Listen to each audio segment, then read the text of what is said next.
Hello, my co-Agony Aunties, Sophie and Emily. So this is a really interesting question, which again we can debate. Dear Julia, I recently ended an emotional and physical affair with my childhood sweetheart. He now lives with his wife and family on the other side of the world. Our marriages are sexless. I adore my husband. He's an incredible father, a kind and loyal man, who's still the person I want to be married to. But physical intimacy has been low priority for him, and he isn't interested in my satisfaction. I requested couples therapy, and he just says we need to make time. The longer this goes on, the less I see him as someone to be intimate with. Do I just have to package up my sexual self in order to continue with my otherwise happy and fulfilling life? My kind of first response is that this is much more common than maybe people admit to. So I'm really appreciative of her asking a question that is often not asked. And actually, it is something more and more I see in my therapy room, where I speak to couples who are grappling with it and how to manage it. And also, Esther Perel has got a new podcast out about open marriages and open relationships. I've had a client who I don't see now who would only go into a committed relationship if it could be an open relationship. There's a new book that I'm reading about love in an open marriage. So it is the discourse about the binary state of marriage of you're committed forever and faithful is definitely up for being explored. Yes, and I imagine that packing up your sexual self is not the answer, because I imagine that you are understandably resentful of the sort of low priority of your sexual needs in this relationship. And it sounds like you've had conversations with your partner where you have been clear about your needs and you feel like you have not been heard in those conversations, that maybe your sexual needs have not been seen as important as they are, you know? And I suppose that I would really encourage you to keep having those conversations in which you really clearly communicate those needs. And it might be also to do with broadening the definition of what you think of as sex, that sex isn't just, missionary position penetrative sex. I think it's maybe about thinking about what you mean Intimacy. by sex, about intimacy, about finding ways to feel connected with each other that aren't necessarily penetrative sex, as a way to feel connected to him. There's also a really good podcast that I would really encourage you to listen to, which is the Dan Savage. I think it's called the Love Cast or something like that. But if you just look up Dan Savage, then you'll find it on We'll put it podcasts. in the show And notes. yeah, and he answers this question a lot.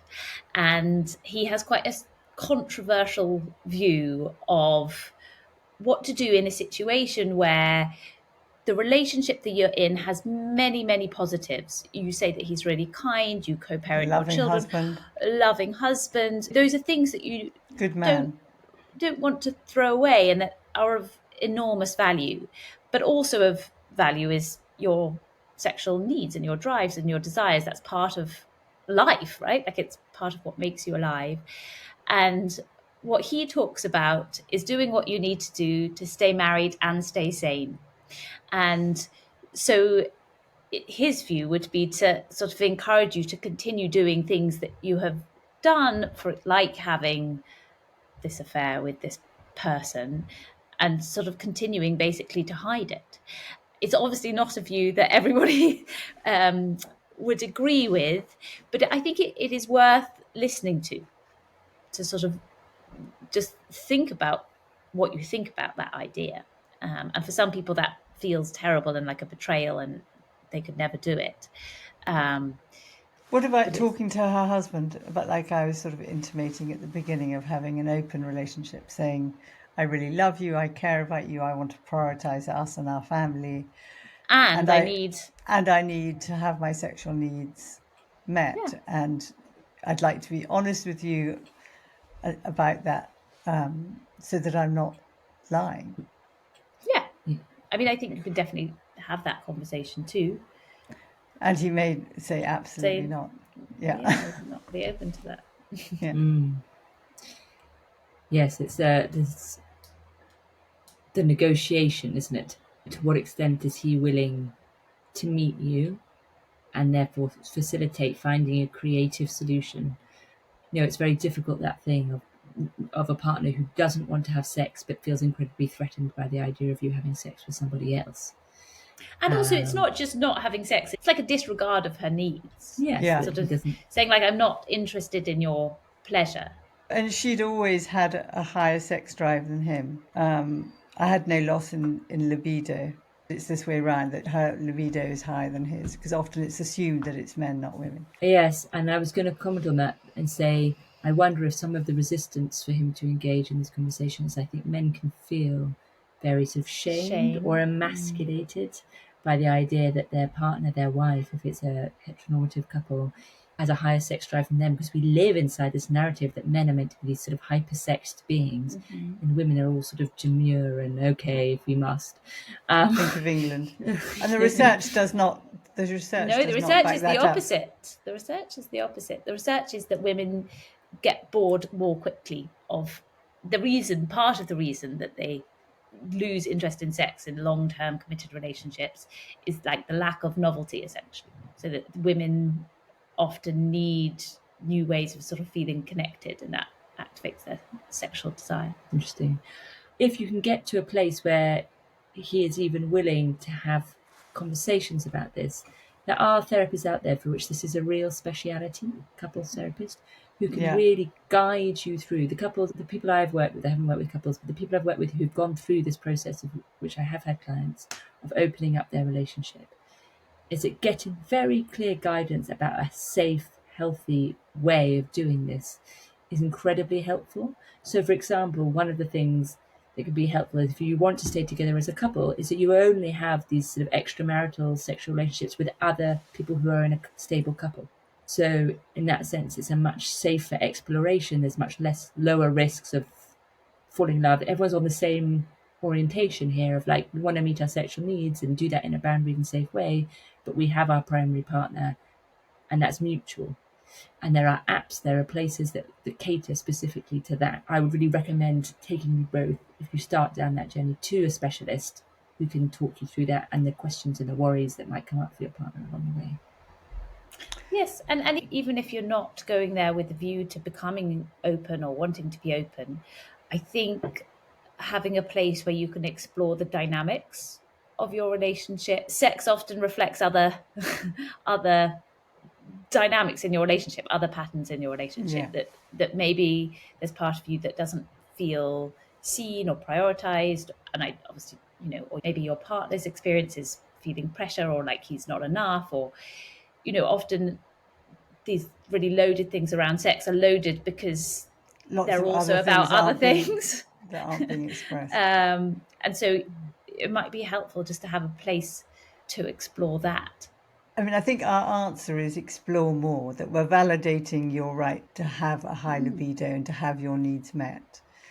And also in that, exploring further about what is going on in you, where that comes from, but also what is going on in your husband, that his is low. Is that, I mean, people can be born physiologically, but as Emily's saying, it may come from all sorts of other things and narratives in the family around sex, or guilt around sex, or, I've worked with couples where sex is used as the kind of threat or the punishment in the relationship. I'm going to withdraw sexually unless I get what I want from you. So sex is a bit like money, is often the proxy for all sorts of other things. And there was a good Louis Theroux documentary on polyamory that I thought was really interesting. And there's a lot of podcasts around this. The one I really rate is the Esther Perel one. The last thing I would say is, if you one step back, if you won't have the conversation, then you can have the conversation about why you won't have the conversation. Good point. So of like, why not? Why can't we have this conversation? What stops us having this conversation? Why is this a place you're not willing to go to with me? Or, that might, do you feel threatened by this? That's a conversation that can sort of a pre-conversation if you can't get there. Yes, and I would sort of add to that like said earlier that things to do with sex and libido are often very connected to shame. So I would just be And fear. Gentle. mindful in your conversation that you present it as a need for you, not a failure of him, Yeah. and that you go into it in a calm, regulated state, that you're Curious. using I statements, that you're sort of curious, that you're acknowledging his experiences, his And how much you perspective. love him and value him. Exactly, all the things that you sort of put around, and the qualities that you really appreciate in him. Because I think the more you do that, the less likely he is going to jump to a sort of defensive position, so that you'll make it more possible to have this conversation, which is not an easy conversation to have. I have one more thing, which is I am going to be curious about the reaction. And there will be some people who have very strong reaction to our response. And I just wanted to have a few words with you about what you think the strong reaction might be about. I think we like certainty and we like rules, and I think different people just have different ideas about relationships and what they should and shouldn't be, that they hold very strongly for lots of different reasons. And so something that goes against that can feel quite provocative or transgressive. Yes.